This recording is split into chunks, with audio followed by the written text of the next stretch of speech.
Hello fellow cinephiles, Film Guru here. So for those new to the channel, my name's Sean, also known as Film Guru, and I ultimately started this channel to have my say on particular movies and TV shows as well as a variety of other film content. So thank you for joining me today.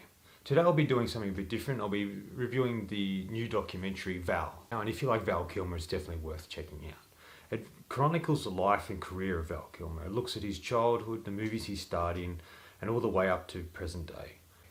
It is made up of over 40 years of video recordings shot by Kilmer himself, as well as some more recent shot videos.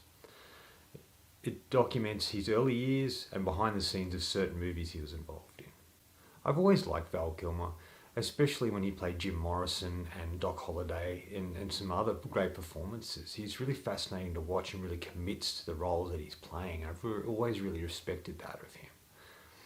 He hasn't always been the most accessible actor out there, but I still think he's one of the best. He's been in some really great movies over the years and played some really great characters like I just mentioned.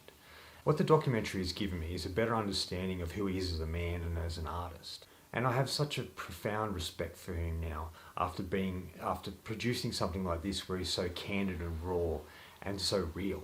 Much more real than I think we've ever seen him in the public eye, and I really thought that was a really powerful aspect to this documentary. That, as he mentions in the film, he always wanted to create something to really capture what it means to be an actor.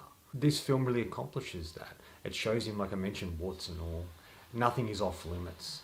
And he shows who he is as a man and an artist. And this is why it makes it such a really fascinating and unique documentary. It looks at all the trials and tribulations he went through, the loss of his brother at a young age, the breakup of his own marriage, and most recently the diagnosis of throat cancer that he's overcome but has left him unable to speak properly.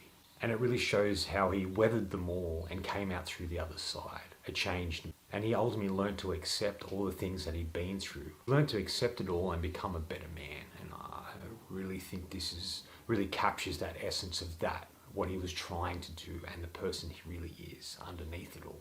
I like that his son Jack appears throughout the film right by his father's side, and they experience so many great things that we get to witness. He even offers his voice to tell his father's story in his father's own words, which I thought was really great. He has a strong bond with his children, Jack and Mercedes, and he's kind of the centre of his world, and I like that. There are some great moments with father and son. We get to see the other side of Batman Forever and the Island of Dr. Moreau, two very problemed productions, and we get to see them from Val's point of view. And it sort of throws a bit more light onto the stories we've heard about these films. Looked at how with Batman, he struggled to play Batman. Once he got into that suit, he couldn't hear anybody, he couldn't move properly, and it kept him isolated. He just didn't feel like he was part of it, and being so trapped and locked in that suit. And he really wanted to be Batman. But he learnt the difference between playing Batman and wanting to be Batman. Everyone knows about Island of Dr. Moreau, how it was a doomed project from the start. And it really sort of looked at how it felt like it crushed Brando and Val Kilmer and some of the other actors' dreams of being part of something like this. We get to see what Val saw and what he'd experienced on the making of this movie. It really looks at how he strove to prove himself as not only a man, but as an actor.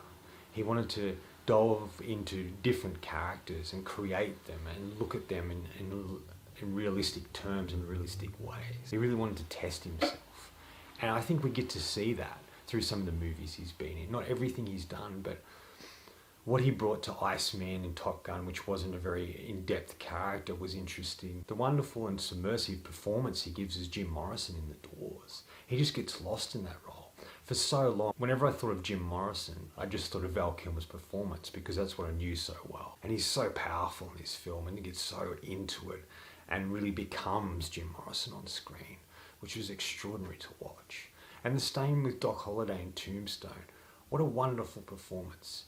He talks about how it was a well-written character, but I think he brought so much to it. The way he spoke, the way he walked, the wardrobe, the way he'd do particular things in the film, and how much he loved this character. And there's a scene in the documentary, most recently goes to a screening of it out in sort of this small country makeshift town, and people love watching it, but he just can't see himself. He ends up walking off and talking about how sad he feels and how much he He's hanging on to the past. And this is what he feels a lot of actors do. And he starts to struggle to see himself on screen. This is quite a powerful and real moment. It just felt very real. I didn't feel like Kilmer was acting a lot of the times in what we saw with the most recent stuff. It just felt like he was there in the moment or lost in a memory. And the sadness of things, of how he felt at that particular time comes through. It's quite powerful. Whether you love him or hate him, you can't deny Val Kilmer is a talented actor. It even looks at how Val always wanted to play Mark Twain. He felt a relatability. But ultimately when he's diagnosed with throat cancer, and it shows how he struggles with that and how he thought that he may never be an actor again because he couldn't speak. And then he began these other creative outlets. He returned to doing art that he'd done when he was younger and he hadn't done in a long time. And even opened a gallery. And it really looks at how he's evolved and is able to embrace so much now and is becoming a better person because of the things he's been through. And you don't get to see that a lot of times. You see movie stars and actors on screen and you see them performances and then you hear bits and pieces in the media now, but you never really get to see them as who they really are. It really shows them as a human being and not some sort of celebrity. Final thoughts. In the end, it's about a man accepting who he is and being changed by his experiences in a positive way. And it opened up so much more to him. It wouldn't have opened up in the way that it has transpired for him. It's just a really candid and raw and powerful documentary and I was really impressed with it. I'm going to give Val 4.5 out of 5.